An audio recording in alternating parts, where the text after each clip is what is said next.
হে আল্লাহ, আমাকে আরেকটা সুযোগ দিন। আমি নামাজ শুরু করব, আমি সব পাপ ছেড়ে দিব, আমি আপনার পথে ফিরে আসতে চাই, আমাকে একবার সুযোগ দিন।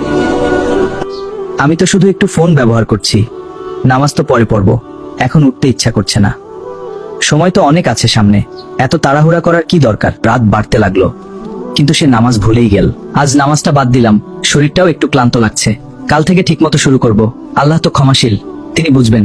তুমি এখনো তরুণ, এখন ইবাদত না করলেও চলবে, বয়স হলে সব ঠিক করে নিবে। এখন জীবনটা এনজয় করো, এত চিন্তা করার কিছু নেই। এইসব নামাজ রোজা নিয়ে এত সিরিয়াস হওয়ার দরকার নাই। জীবনটা উপভোগ করো, পরে সময় হলে সব ঠিক হয়ে যাবে। এখন মজা করাই আসল। কিন্তু এটা কি ঠিক হবে? আজান হচ্ছে ঠিকই, কিন্তু এখন উঠতে ইচ্ছা করছে না, একটু পরে পড়ব। আল্লাহ তো জানেন আমি ইচ্ছা করে বাদ দিচ্ছি না, পরে পড়ে নিব। একটা নামাজ না পড়লে কি এমন হবে? সবাই তো মাঝে মাঝে মিস করে, আমি একা না। কাল থেকে ঠিকমতো শুরু করব। আজ একটু রেস্ট নেই। ভিতরে ভিতরে একটা অপরাধ বোধ তাকে কষ্ট দিতে লাগলো। আগে আমি নিয়মিত নামাজ পড়তাম, এখন কেন জানি আর মন চায় না। আমি কি ধীরে ধীরে আল্লাহ থেকে দূরে চলে যাচ্ছি? আমি কি সত্যিই সুখে আছি?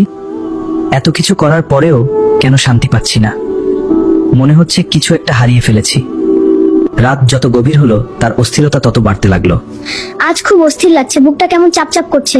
মনে হচ্ছে কিছু একটা ঠিক হচ্ছে না, হয়তো ঘুমালেই সব ঠিক হয়ে যাবে। ঘুমানোর পর সে এমন এক জায়গায় পৌঁছালো যেটা তার জীবনের মোড় ঘুরিয়ে দেবে। আমি কোথায় চলে এসেছি? চারপাশে এত অন্ধকার কেন? এই জায়গাটা এত ভয়ঙ্কর লাগছে কেন? আমার খুব ভয় লাগছে।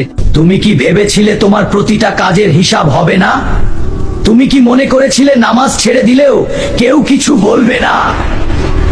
না, আমি তো পুরোপুরি ছেড়ে দেইনি। আমি শুধু দেরি করছিলাম। আমি ভেবেছিলাম পরে সব ঠিক করে নিব। আমি তো ইচ্ছা করে করি নাই।